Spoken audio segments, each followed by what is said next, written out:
Okay, looks like we're recording. Let me get my gavel out, make it official. And good morning. I'm going to go ahead and call, or afternoon, this session of the City of Issaquah Hearing Examiner to order. For the record, today is July 12th, 2021 at 1:30 approximately. And we have one item on the agenda today. This is number COD 21-00022, also known as APP 21-00003, involving an appeal filed on May 6, 2021 by Slava Dekman of a notice to abate issued by the City of Issaquah's code enforcement officer on April 22nd, 2021, related to alleged violations of the municipal code at property at 1440 Sycamore Drive Southeast. My name is Andrew Reeves. I'm a hearing examiner with Sound Law Center, who the city has selected to hold certain hearings like this one. And today it will be my role to collect evidence in the form of exhibits and testimony to determine whether or not the city has met its burden of showing that violations have occurred on this property. This is a little weird and unique. I was thinking back on how long we've had the contract with the city of Issaquah, and this is the first code enforcement matter we've ever had. And I believe that's because I don't have jurisdiction to hear this appeal under the municipal code. So we are going to address this with the attorneys when we get started. That's kind of the first thing I want to deal with. But I do note that if we do move forward with this appeal, I issued a pre-hearing order back, I think it was revised, but ultimately June 1st, 2021, sort of detailing the order that we would follow. And essentially, after I hear from the attorneys, if we move forward, we'll first hear from the city's witnesses, and the appellant will have an opportunity to cross-examine or question those witnesses. Then we'll hear from the appellant's witnesses, and again, cross-examination will be possible, and ultimately closing arguments by both parties will occur after that. And I note in advance of the hearing, I did receive documents from both parties. The appellant submitted what I have labeled as A1 through A28, and I did receive A28. I know there were some concerns about that. So I've reviewed those documents, and then the city submitted documents C1 through C15. So just as a procedural matter, Mr. Soming, did the city have any questions or concerns or any issues with documents A1 through A28 that were proposed by the appellant? I'm sorry, Mr. Reed. So are we addressing objections to the exhibits prior to jurisdiction? Well, I would have liked to deal with jurisdiction a month ago and nobody brought it up, but I'm worried about holding a hearing where I don't have Understood. jurisdiction. So Understood. So I was just trying to clarify. So if Mr. Reed, if you are asking for objections to appellant's exhibits, city does object to exhibits A11 through A27. The descriptions of these documents are outlined in the appellant's documents list, but I think they can broadly be described as essentially maps and pictures of properties that are not owned by Ms. Deckman and are not the property at issue. The property at issue, as you stated before, was, I believe, 1440 Sycamore. And as Ms. Reeves, as you understand, this hearing is focused on the Deckman's property. The questions are going to be what is occurring on other, or the question of what is occurring on other properties in the neighborhood is not probative as to whether the Deckmans placed the soil in the right of way without city permission, nor engage in unpermitted grading, which are the two sole violations cited in the city's notice to abate. I suspect the photos may be an attempt to show through an example that the city allows somewhat similar behavior in the neighborhood, for example, placing mulch in the right of way or other forms of perhaps unpermitted grading. And I think there is a certain logical flaw in that presentation or in that argument, because it assumes that the city has not issued violations of those people, and it assumes that those conditions do not violate the municipal code. So I certainly understand the argument, but I don't think it's really probative to the questions presented for this hearing. okay, so the objection is essentially on relevancy, and it relates to A11 through A27. I'm going to go ahead and withhold any ruling on that, but I do understand the objection. Next, I will, and can you introduce yourself? I apologize. I should have done that at the Oh, outset, Mr. Selming. I'm sorry, Mr. Reeves. Andrew Soming on behalf of the city of Issaquah. Thank you. Thank you, Mr. Selming. And now I'll go over to Mr. Zeno on behalf of the appellant. Thank you for being here, sir. You're going to need to unmute yourself. The short answer to the objection is that this is not a jury trial. This goes to the weight. In fact, you've already heard the argument that's going to be made later about their relevance or lack thereof. Mr. Tsoming actually has not precisely anticipated what we're going to say about them. So I ask that you, I would also add that the rules of evidence are not strictly followed here. So if you find out during the course of this proceeding that you don't think they prove anything, then they won't prove anything. There's no reason to exclude them. Okay, well, Mr. Zeno does strike on the fact that the hearing examiner is not strictly bound by the rules of evidence, one of my favorite things I get to say. And to that effect, I do agree with Mr. Zeno to the extent that they may be ultimately relevant, maybe not, but I will give them whatever weight I ultimately deem appropriate. But for purposes of a complete record, I tend to include things rather than exclude things. Mr. Soming, if there's a particular exhibit that comes up and you have some other problem other than relevance, that can be addressed more specifically, but just sort of the blanket exclusion of A11 through A27, I'm going to deny that objection and ultimately stress that I will give whatever weight I deem appropriate. So that deals with the sort of appellant's exhibits. In terms of the city's exhibits, Mr. Zeno, did you have any specific objections to the city's proposed exhibits? No, sir. Okay, so with that, sorry to throw the attorneys for a huge curveball right out of the gate. Again, I sort of hinted at it in my pre-hearing order in a footnote, but table 1804 251 of the Issaquah Municipal Code very clearly states that appeals of code enforcement decisions, including actions without a permit, violations of conditions of approval, or other land use code violations, are to be filed with the Issaquah Municipal Court. I recognize in this instance that the code enforcement officer in the letter that was submitted, the letter that went to Mr. Zeno's client said that this matter should be appealed to the hearing examiner, and perhaps that's what created the problem here. But I would like Mr. Zeno and Mr. Soming to give me their thoughts on how they'd like to proceed. I am very much of the opinion I don't have jurisdiction and this matter should go to the Superior Court, but I'm willing to hear someone convince me I have jurisdiction despite the clear language in table 1804-251. Mr. Soming, go ahead. I will certainly take that up, Your Honor, Mr. Reeves, and I think that, Mr. Reeves, your take is absolutely understood. The Issaquah Municipal Code is, quite frankly, a little confused on this issue.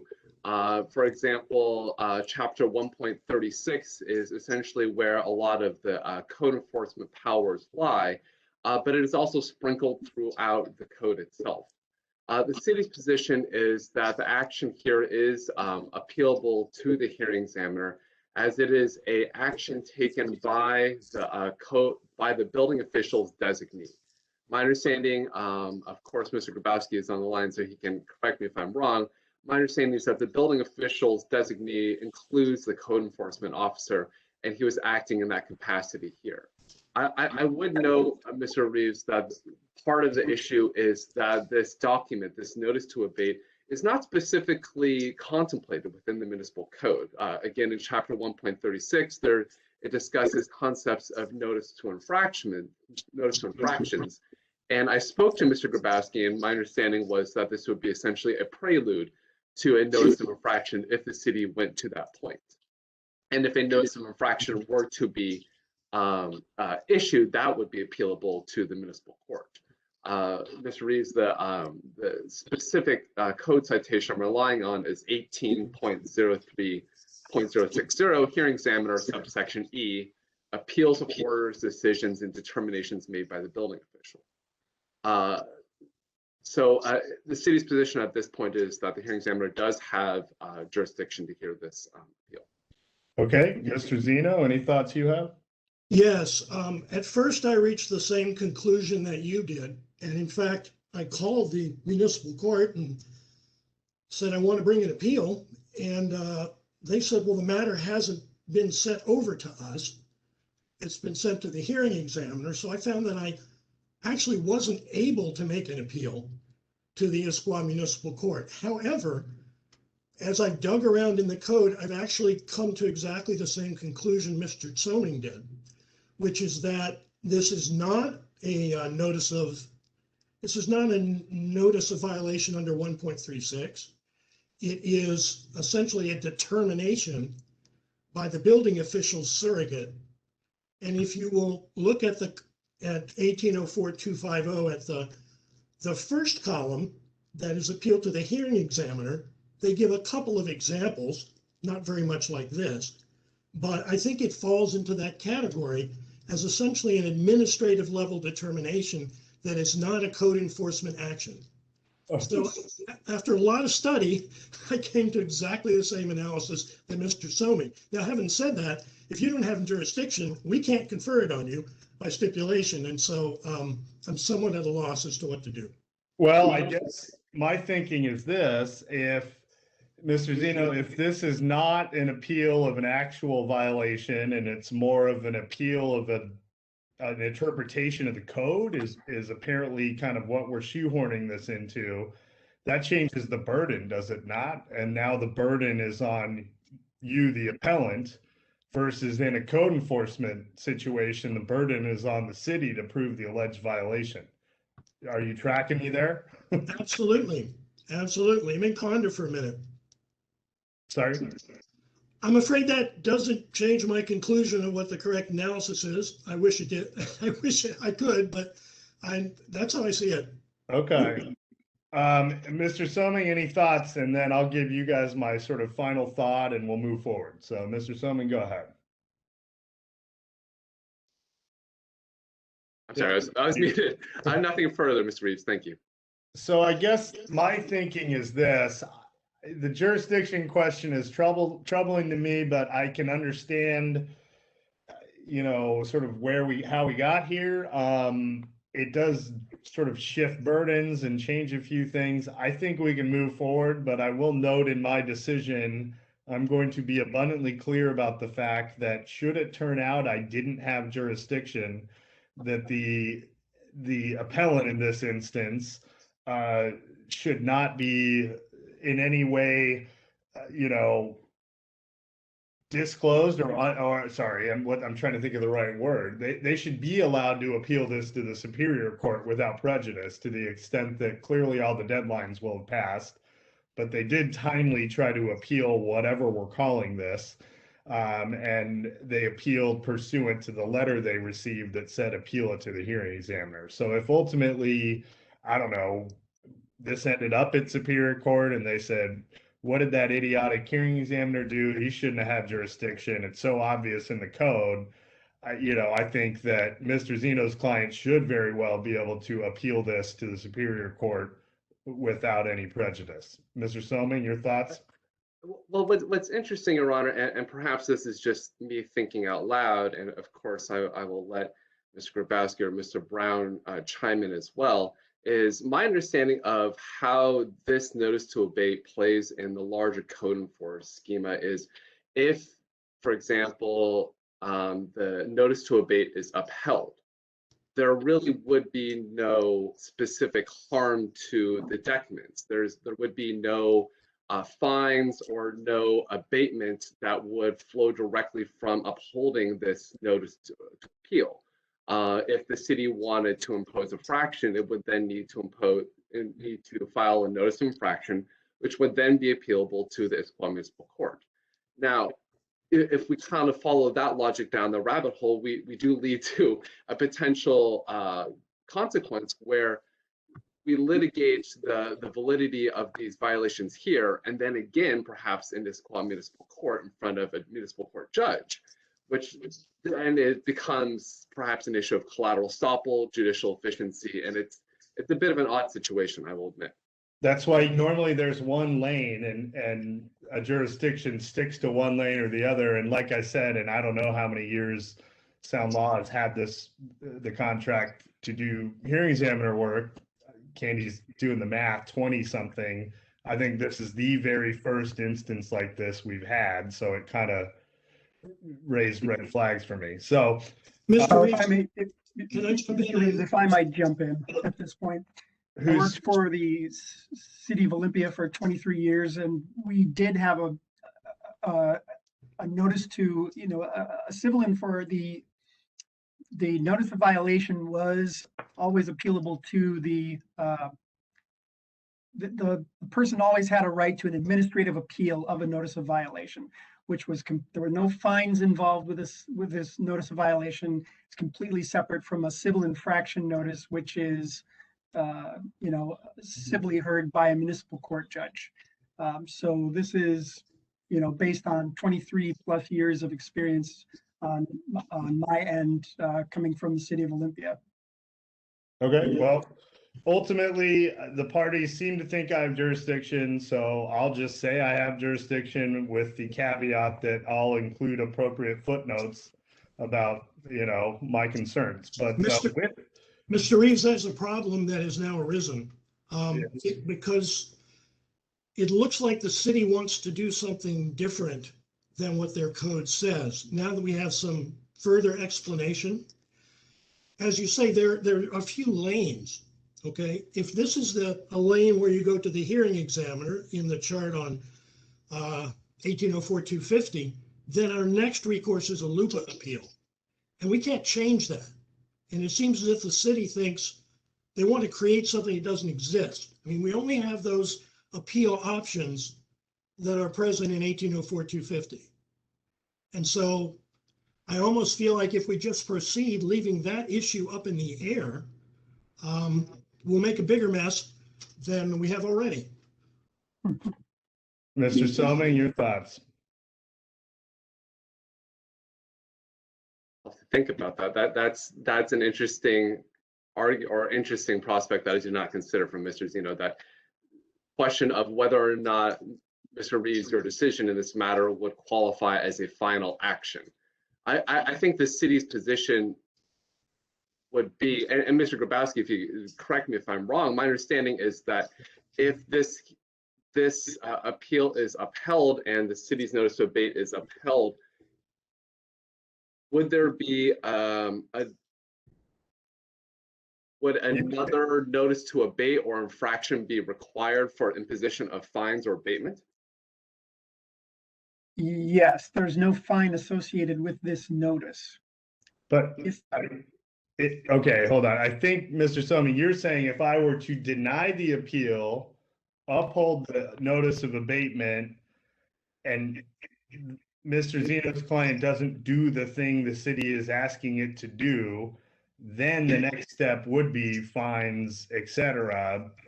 Is that what you're trying to ask, Mr. Selming? Essentially, yes. Thank you. That doesn't solve the problem, though.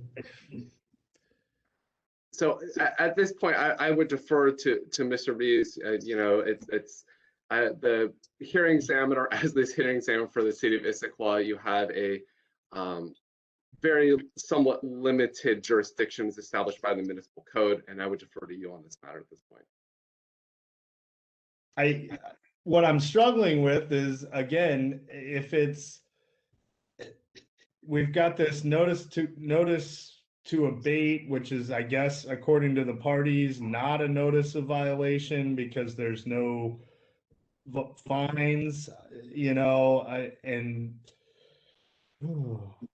but still, is this not an appeal of a code enforcement decision related to an action without a permit or another land use code violation, whether or not there are any fines? I mean, the fines to me are beside the point. To me, it's still an appeal of a code enforcement decision, is it not, Mr. Selming? Absolutely, you make an excellent point. And I guess my concern is looking at 1804-251. It's the language is pretty clear there. I recognize the code needs cleaning and there's confusion throughout the code, but to me, that language seems pretty explicit. And so my gut reaction would be that essentially this needs to be an appeal to the Superior Court, if any appeal is to occur at all, or sorry, the Issaquah Municipal Court is what I meant. Because if I were to take this and treat it as an appeal of a code interpretation or something, it's really not that. It is an appeal of a code enforcement decision, unless I'm reading it wrong. I mean, so Mr. Reeves, I hesitate to suggest this. I understand that all the parties here are eager to resolve this matter as soon as possible. The purpose of an administrative appeal hearing is to provide a speedy appeal. I understand Ms. Beckman has some other collateral issues and interested in getting this matter resolved as soon as possible. Would you be interested, Mr. Reeves, in perhaps continuing this matter for filing a briefing regarding jurisdiction? And I don't know, Mr. Zeno, your thoughts on this matter. Yeah, I'd like Mr. Zeno's thoughts. Well, I've come around to back to my initial feeling, which is the same as Mr. Reeves. And I think what we ought to do is go to Issaquah Municipal Court, and the city ought to be required to waive any deadline that I've missed because I tried to file it there and the city wouldn't let me. And we just be given a certain amount of time to file it in municipal court, and we'll do it. That makes the most sense to me, but Mr. Soming, your thoughts? My concern, Your Honor, is that section of the code that I cited to you earlier regarding decisions of building officials' designees. His position is that that Mr. Grabowski, even though code enforcement officer, is also a building official designee, and appeal of his decisions are properly before you. This is not, so you're saying, I guess if there's ambivalent provisions in the code, doesn't the more specific provision prevail in this? You just said to me earlier, you agreed this essentially is an appeal of a code enforcement decision related to the need for a permit, i.e. action without a permit, or some other land use code violation, right? I mean, the provisions cited are related to violation of ICC 1626-040, a permit is needed to do the work, and then the need for a right-of-way permit to do work in the right-of-way. I mean, that's doing an appeal of a decision related to an action without a permit. Am I misunderstanding something? I think the way for what I'm coming from, Mr. Reeves, is that Table 1804-251 talks about code enforcement decisions. Mr. Grabowski wears two different hats, the code enforcement hat as well as the building official designee hat. Okay, so you think, give me your site one more time. 18, oh my gosh, I put it away, I'm sorry.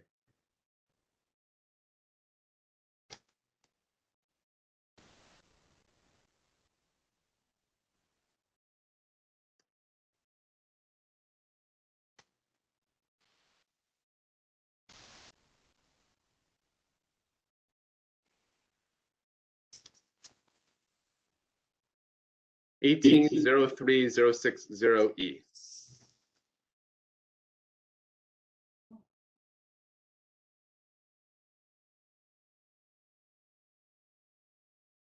All right, let me go back. 1803-06. So you're saying this is an appeal of a decision made by the building official? Correct. Okay, okay. Ooh.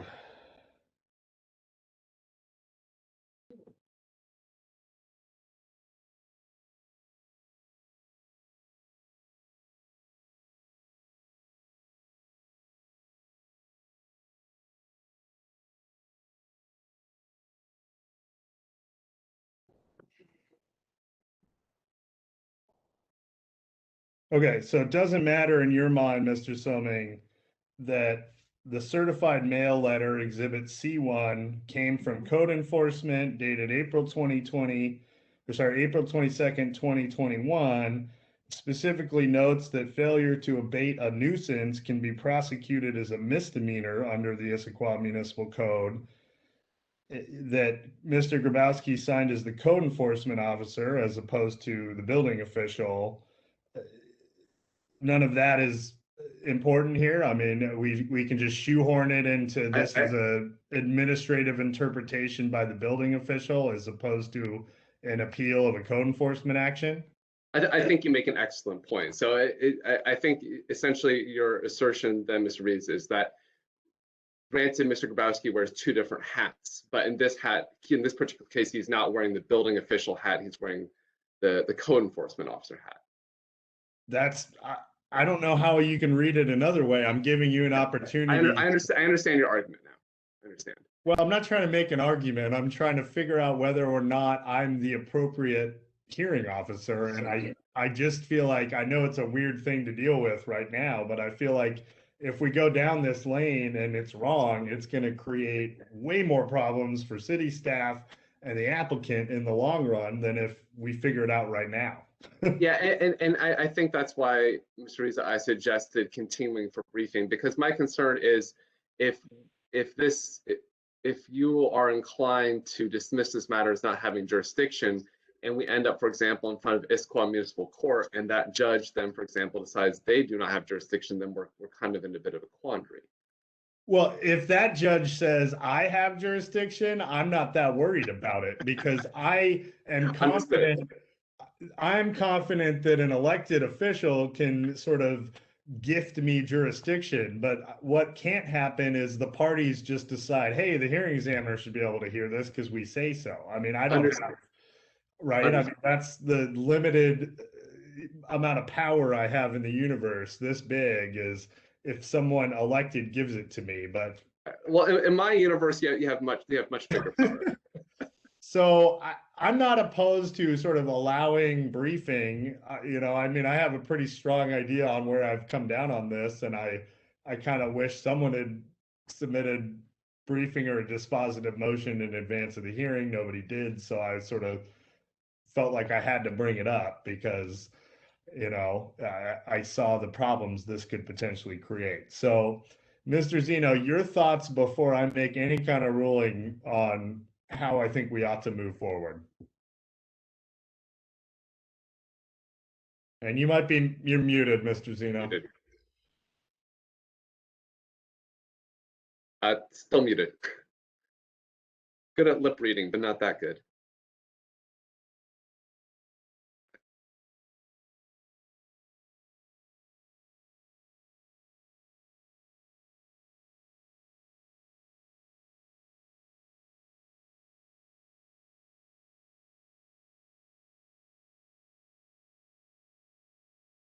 And until we're done, Ms. Bear, I don't know if you've been muting folks. And now she's muted too. Only when necessary, but no. Okay, I was going to say you can leave the. It shows his mic is available, his microphone's on, but I do not hear him. Yeah. Which is frustrating because we heard him 10 minutes ago.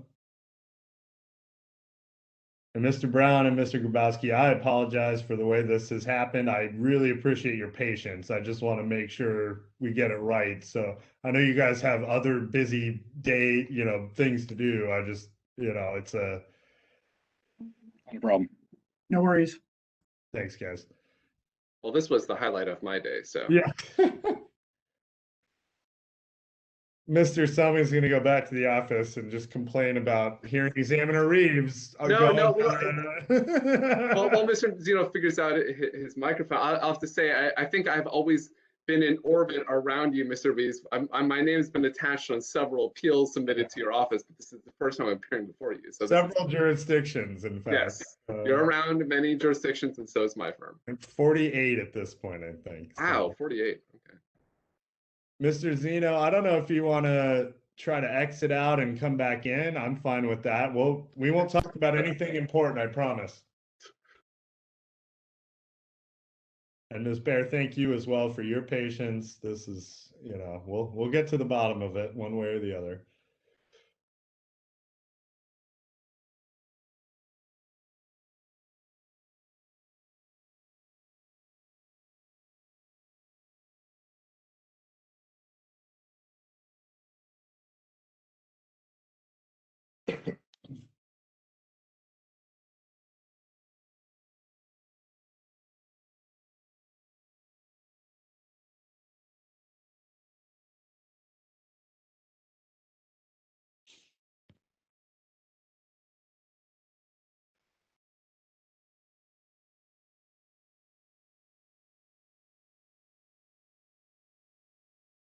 And I think, Mr. Zeno, you can at least hear me, right?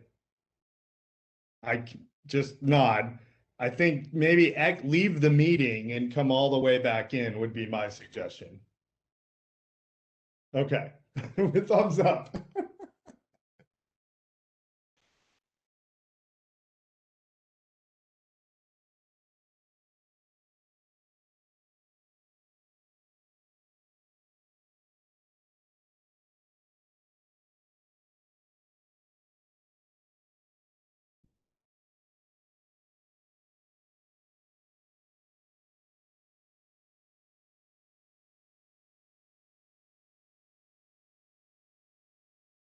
Or not.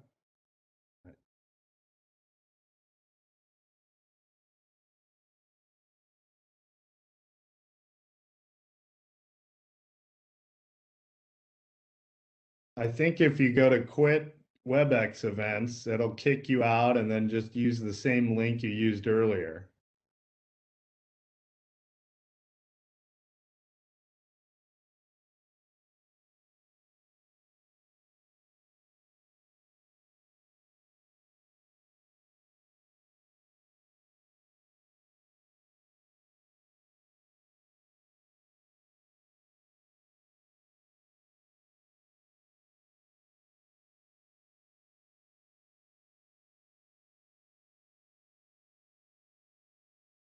I guess it's not letting him quit the meeting. Candy, can you just kick him out Oh, as politely as possible so that he can try to sign gently as back in? possible. I just want to make sure he's not doing the lawyer thing where I say something, they ignore me completely, continue to do what they want to do, you know. That's not specific to you, Mr. Summing. That was just a general comment about attorneys. I am also an attorney, so I'm guilty of the same thing. You know. So I did jury trials for a prosecutor's office for about 7 years. I've heard everything in the book. It's okay. There you go. You have thick skin.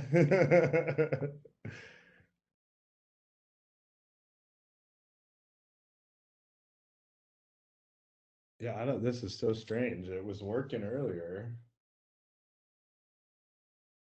It looks like he's still in the meeting too. That's what's confusing me. He's not Candy. Yeah, I can't, I don't know how to kick him out. Oh, really? Yeah. Huh.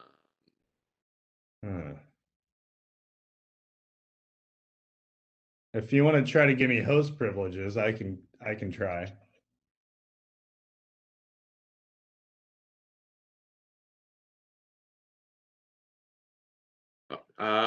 We can see you, Mr. Zeno, but we cannot hear you. Okay. Still muted. Here now, host. Okay, well now he's booted, so let's see if that worked.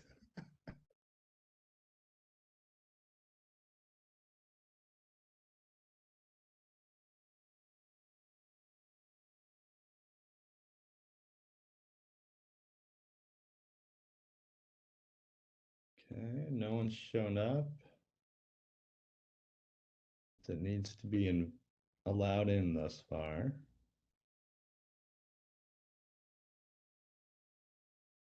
Here we go. Hello. Mr. Zeno, you're unmuted. It's a victory already. There we go. Okay.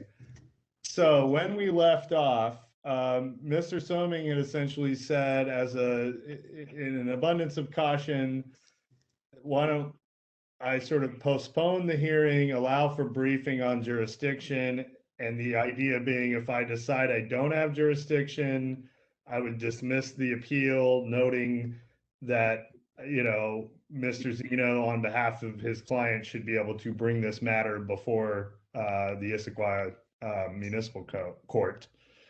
And I'm okay with that, but Mr. Zeno, any thoughts you might have? That seems sensible to me. Okay. So what I would suggest is, rather than set an actual hearing date, I'd rather just sort of see what everyone says on jurisdiction before we do that. I don't want to delay this unnecessarily, but I think if anything, the briefs are going to allow for, hold on one sec. I've got a request from Ms. Bear that I make her the host again. Okay, let's see. One sec. And I'm really good at Zoom at this point, but WebEx, it's only like once a month that I have WebEx. I can tell him we won't need him today. Change role, wait. Assign privileges to panel. Wait, how did you make me king of the universe? On the right-hand side under panelist, you can click on the circle button that says CB, I believe, and right-click. It says, I think it's right-click there. CB. Well, it says you're the presenter. It should have options to change to host. I apologize for interrupting, but I don't want the video link of the record to be in your hands to finish. Okay. How about this? How about we sort out what we're going to sort out? When we're done, me and you will stay on and get it worked out. Does that make sense? Perfect. Okay, so sorry, gentlemen. What I was just saying was, I think it would be sensible to set, I don't think it's going to take too long for a quick brief on jurisdiction alone. I don't know if you need a week, 10 days. I'll let you guys argue how long you need. I'll review that, make a decision one way or the other. If I decide, hey, I do have jurisdiction, or at least it seems like I do, we'll reset the hearing with apologies to the witnesses that have taken time today. If I decide, no, I really don't have jurisdiction, this should go to Issaquah Municipal Court, I'll indicate that, and I'll also indicate, my belief that the appellant in this instance should be able to bring that matter despite the timing deadlines because of sort of the confusion that occurred. Does that track and make sense? Yes. Okay, so today being July 12th, a Monday, in your mind, how long would you need to produce something on jurisdiction, Mr. Zeno? I can have it by Friday. Okay, that's impressive. What about you, Mr. Soming? Friday may be pushing it a bit, but I could definitely do Monday. Monday is fully reasonable to me. So by Monday, the 19th, we'll say 4 p.m. And then I know that the clerk has some things coming up, I think might not be around. So what I'm going to suggest is send it to the clerk so that it's on file, but also make sure it goes to David Ortman in my office, who's been included in it's on the email chain everybody's been using. So just send your brief to the email chain. My office will get it Monday. You'll both get it, right? Everybody's on that email chain, correct? Mr. Soming, Mr. Zeno, you've been getting each other's emails. Correct. Okay, so Monday, July 12th, today's Monday, July 12th, Monday, July 19th, and I will make absolutely every effort to produce my decision by the end of the week, which would be Friday, July 4th, I think? 3rd, Your Honor. 23rd, thank you. On whether moving forward, and then I'll suggest a date, but knowing that the parties will have to work out a date if it's going to be heard by me. Does this track and make sense to everybody? Yes, it does. Okay, so again, sorry for such a huge curveball. I know nobody was expecting it, but it was unique, and I just was really worried about screwing something up and making it worse in the long run. So I think this will ensure that no matter which sort of lane this thing goes down in the future, it'll be clear for everyone involved. And then for future instances like this, we'll hopefully have some clarification and that'll track that. So Mr. Soming, anything further on behalf of the city? Nothing further, Mr. Rees. I think that this is, given the complexity of the code, and I think it's important to have this fleshed out through briefing. So I think this is a great path forward. Thank you. Mr. Zeno, anything further before we end today's hearing? No, Your Honor. Okay, again, I really appreciate everyone's patience, Mr. Brown and Mr. Grabowski in particular, for taking time out of their busy work days to be here for something that ultimately we're not going to hear today.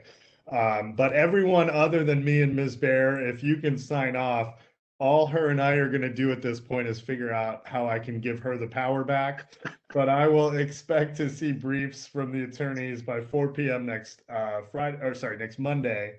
And my decision you should expect by Friday the 23rd. Okay? Thank you. Great. Thank you very much, everyone.